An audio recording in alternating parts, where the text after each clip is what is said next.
Good afternoon. It's May the 1st. Get up, get up, get up. It's the first of the month. And as of right now, there are 20 Democrats that are quote unquote running for president. And I put that in air quotes because, well, as I'm going to do in this 5-minute video, just because you say you're running for president doesn't mean that you are. So I'm going to go over the 20 candidates, tell you whether I think they're really running for president or for something else. So like and subscribe and hate and comment. I'm going to do it in alphabetical order, except I'm going to do Joe Biden last. So Cory Booker and Kamala Harris are both running for president. Okay, they believe that if they can win the nomination based on ethnicity and history and age, being in the Senate, with their age, good looks, they can defeat Donald Trump. Okay, Pete Buttigieg on the other end, and on the other end of that spectrum is Tulsi Gabbard. They are not running for president.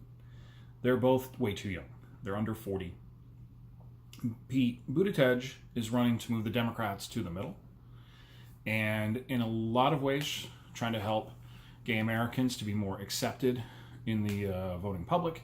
Just because you're gay doesn't mean that you have to be an outward liberal on a lot of issues, and I think that's why he is running. I don't think that Pete Buttigieg would be the Democratic nominee for governor in Indiana. He's too underknown. He's the mayor of South Bend, not exactly the largest city. But I think that's why he's running. On the other end, Gabbard is running to maybe be more accepting of that progressive let's call it what it is, anti-Jewish wing of the Democratic Party, with her support of Syria, and in a lot of ways to be more accepting, to maybe have a greater stand in the Hawaiian delegation. Now, Julian Castro, who is a former congressman from San Antonio and was the HUD secretary, I do not believe he is running for president. He is running for vice president. Again, I believe that he's running for VP because if he's on the ticket, he should have been on the ticket back in 2016. If he or his brother would have been on the ticket, I think Hillary Clinton would have won, would have attracted more Hispanics. I don't think he knows that he just doesn't have that profile. But he has enough of a profile that he might be able to swing some on the fence Latinos to vote for his way. John Delaney, who is a congressman from Maryland, is not running for president. To a lesser extent, he is running for vice president.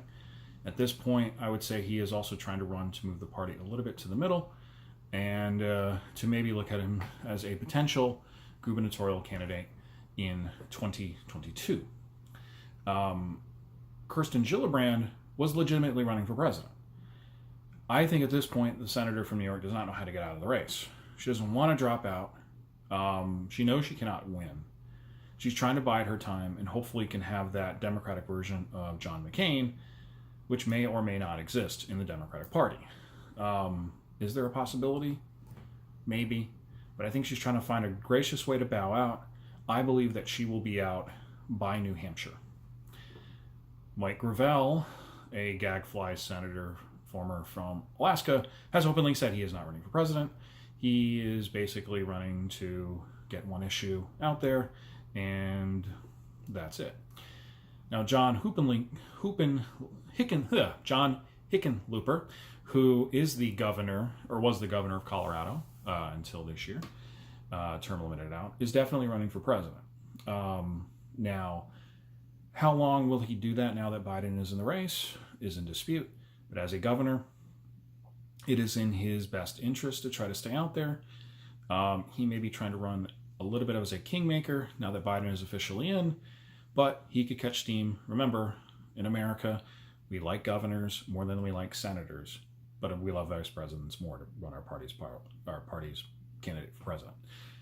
On the same boat, Jay Inslee, who's the governor of the state of Washington, is also in the race.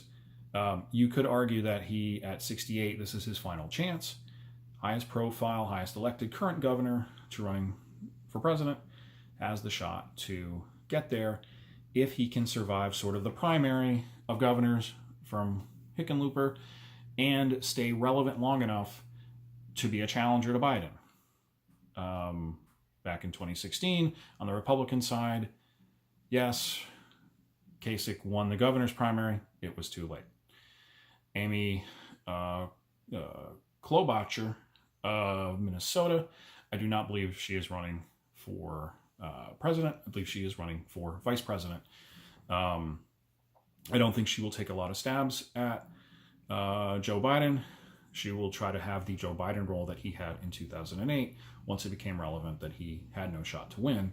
Try to improve the candidate that will be there, and maybe, just maybe, get the vice presidential nomination. Wayne Massam, who is the mayor of Miramar, Florida. Seth Moulton, who is a congressman from Massachusetts.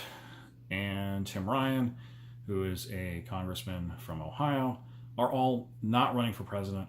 And I really wish I understood why they're trying to raise their profile. It's got to be some sort of internal Democratic primary product. Massachusetts, I know they'll have a new governor in 2 years because of term limits. Wayne Massa may be trying to run for either mayor of Broward County or trying to get a statewide office in Florida. And Tim Ryan, at age 45, I think he is trying to get his name out there for Ohio, possibly to run in 2 years for a statewide governor's race, but I think he's just trying to raise his profile. Beto O'Rourke is running for president. He will fail. He's just not right for Texas. They proved that by not electing him. You don't step up, but he has nowhere to go. Why not run for president, raise a bunch of money, and, if Biden falters, then he is there. Bernie Sanders is not running for president, people. I know what you're saying. He's been running, he's in. We're all in for Bernie. Bernie's not all in for Bernie. Bernie's not all in for Bernie because Bernie is trying to keep his legacy. His legacy is a gag fly to represent the left. And that is why he is in the race. But he has absolutely no shot to win the primary again. And Biden will show the weaknesses. But more importantly, other Democrats will show the weaknesses. Harris and Elizabeth Warren will be there to show his weaknesses. Now, Eric Swalwell, and why Bernie is running is because he wants that legacy. He wants to say that he ran a hard race for the Democratic presidency, but he knows he can't win and isn't really running for it. He's 78 years old by the time the primary hits next year. And this is just about elevating his profile with sort of that Ted Kennedy sort of legacy out there. Eric Swalwell is a 38-year-old congressman from California. I know very little about him, and he's probably running to make himself more relevant in the state of California. Elizabeth Warren is running for president. She's delusional, and she will not win the primary, but she will do enough to split the Bernie Sanders vote to make Biden more electable. Marianne Williamson is also a candidate for president. I don't know what she's running for. I don't know if she has another aspiration. She's sort of a gag fly. And you know what? Why not try to get your name on the main stage? If she hits it, then maybe she can espouse whatever issue she's trying to run. Andrew Wayne, who has a lot of money and is a venture capitalist, I think he's there if he can, figure out enough cheddar to run for president and get that going. If Biden falters, and then Biden, is Biden running for president? Absolutely. This is his last and final shot. Biden is not a great candidate. Remember 1998, 2008. He could be the Jeb Bush of this election. And for candidates like Cory Booker and Kamala Harris and whoever wins the governor's primary, and maybe Beto O'Rourke, and even for Andrew Wayne, if they can survive Biden, they have a shot to win this election, win this primary. But I will leave you like this. Wars can predict the future loss. And without spoiling anything from Game of Thrones, Cersei's people are waiting there to pounce on that winner. If Biden or whoever is the Democratic nominee runs the tables, Donald Trump is going to be crushed. If it's a long and arduous battle, Donald Trump's probably going to win. So that was a little bit more than 5 minutes, but that is the 20 candidates presently running for president. And if there are any others, I will let you know if they're really running for president or just acting like they are.